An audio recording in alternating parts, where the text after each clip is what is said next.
Bueno, Dios le bendiga grandemente. Qué bueno verlos otra vez. Les saluda su amigo y servidor Milton Torres. Esta es la segunda parte del mensaje sobre la venganza. La venganza. Vamos a ver cuál debiera ser una actitud correcta. Y lo vamos a explicar. Salmo 37 y verso 8. Dice así: deja la ira y desecha el enojo. Primer paso: deja la ira, desecha el enojo. Vamos a explicar.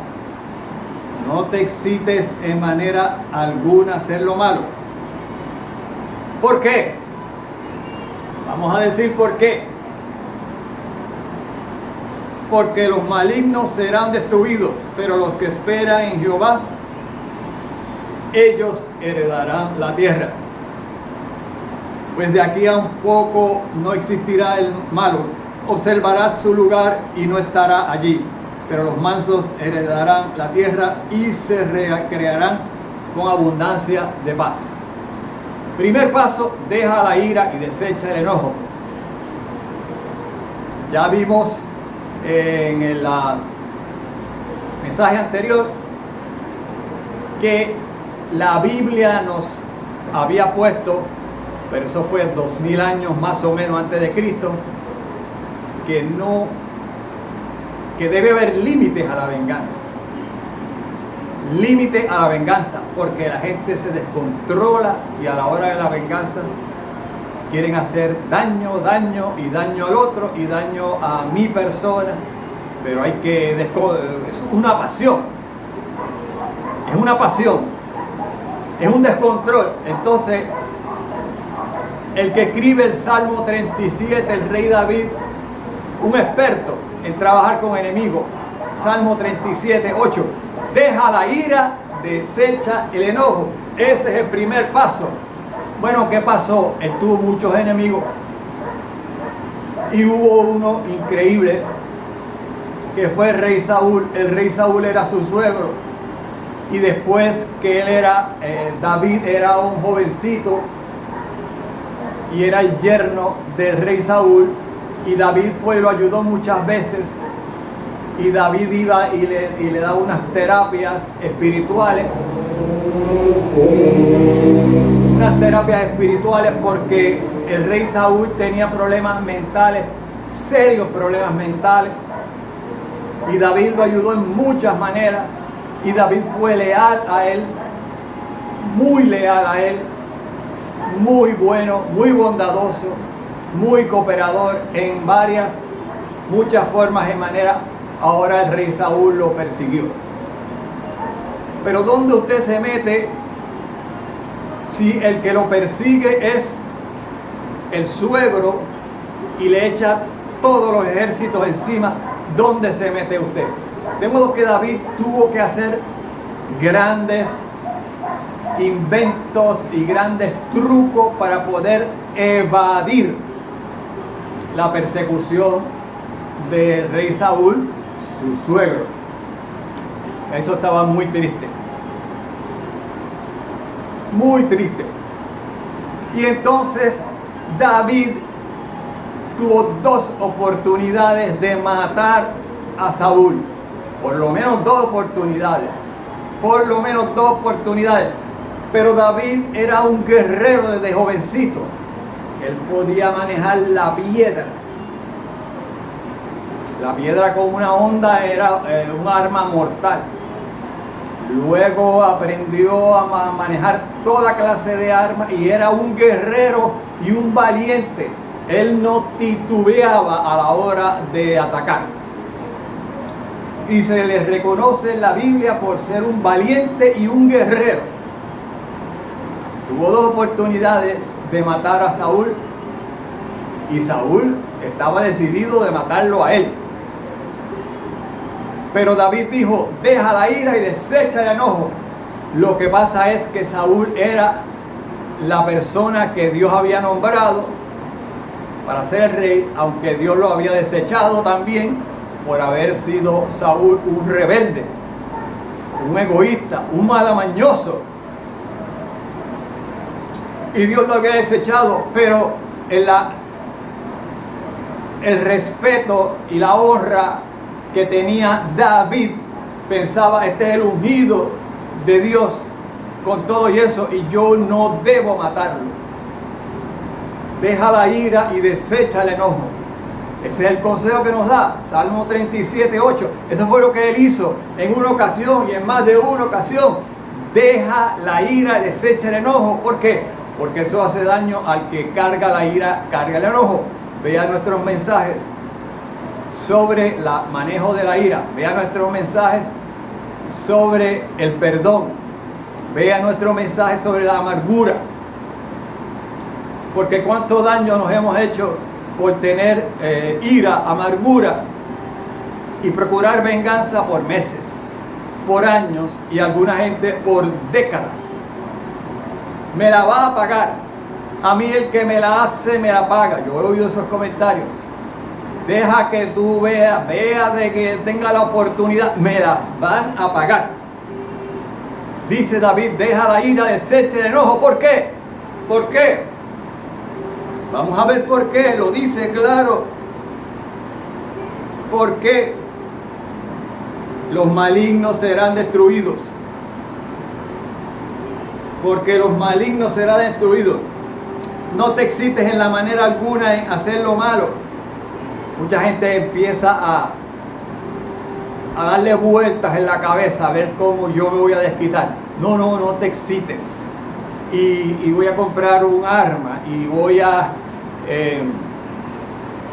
un arranque. Hay gente que le ha dado un arranque terrible y han cometido disparates que después se arrepienten. Por lo mismo, hay que tomar venganza. Han perdido la cabeza. Un arranque. Deja la ira, desecha el enojo, dice David.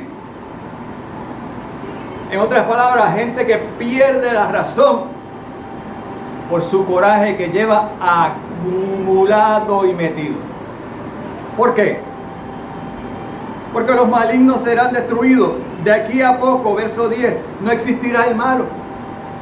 De aquí a poco no existirá el malo. ¿Qué pasó con el rey de Saúl? El rey Saúl que perseguía a David. El rey Saúl traicionero que le echó los ejércitos encima a David.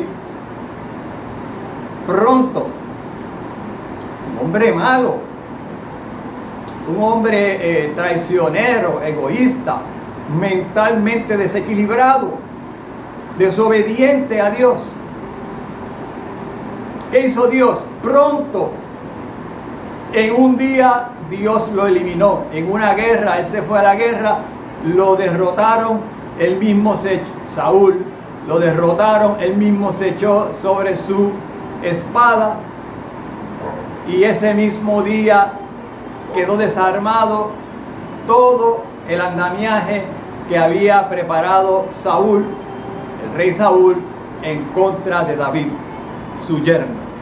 En un solo día, de un solo golpe, de un cantazo, quedó desbaratado todas las posibilidades que habían de Saúl asesinar a su familiar, a su yerno David. David aprendió eso. Es que Dios va a trabajar. Hay mucha gente que tiene que aprender eso. Yo no lo sabía. Sí, Dios va a trabajar. Y Dios va a trabajar tarde o temprano y a lo mejor pronto. Dios va a trabajar. Y un día, eso es lo que dice Salmo 37, usted va a mirar, un día va a mirar y no va a haber nada. No va a haber rastro de ellos.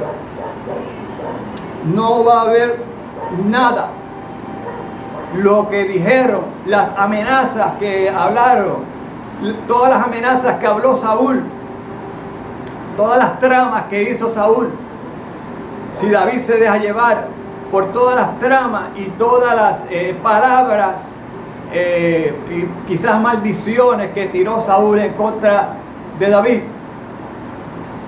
nada de eso Nada de eso se logró. Nada.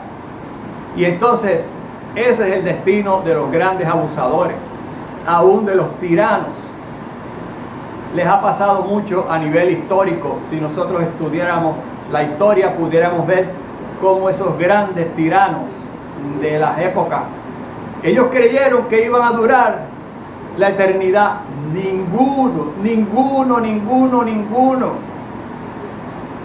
Y lo que hay son las memorias. ¿Cuánto mató este?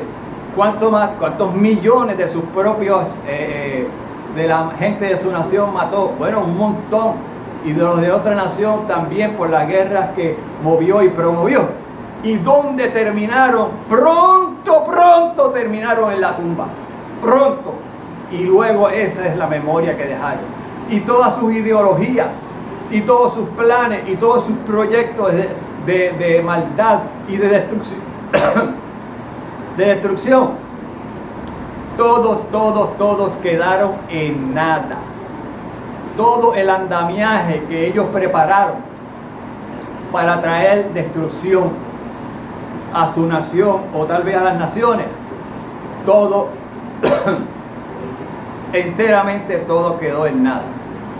Por eso entonces esta es la solución que nos da Dios. Deja la ira, deja el enojo, no te excites. ¿Por qué? Porque Dios va a trabajar. Dios va a trabajar pronto y Dios va a trabajar tarde o temprano. Eso yo lo he visto también en mi vida. He tenido enemigos acérrimos. Ellos me hubieran querido poner mi cabeza debajo de sus zapatos. Bueno, yo lamento mucho, porque mi cabeza está y estoy yo puesto de pie. Dios me ha protegido, Dios me ha cuidado y me ha enseñado esa lección poderosa. Deja la ira, desecha el enojo, porque Dios va a trabajar. La venganza lo que va a hacer con esa ira y ese enojo, destruir acá adentro. Ahora yo voy a orar. Yo voy a orar por usted. Pero es que somos seres humanos. Por eso yo voy a orar por usted, porque somos seres humanos y a veces se nos vienen esos pensamientos de coraje, de desquite. ¿Cómo yo me voy a desquitar? Yo voy a orar por usted. Yo también he tenido los pensamientos, pero aprendí como David. Dios va a trabajar por los enemigos. Y es momento de orar. Padre, en el nombre de Jesús, yo oro por las vidas que me escuchan. Yo oro porque haya liberación. Es un momento de liberación, un momento del poder de Dios, un momento, Dios mío, que el Espíritu Santo haga una obra de libertar a la gente de su ira y de su coraje, y podamos mirar por fe cómo Dios hace su obra con prontitud, pero nunca tarde. Nunca va a llegar tarde, nunca va a retardar sus acciones. Gracias te doy porque he visto tu mano en mi vida. En el nombre de Jesús oramos. Amén. Dios le bendiga en grande a todos. Me alegro y me regocijo de haber compartido con ustedes estas palabras. Nos veremos pronto.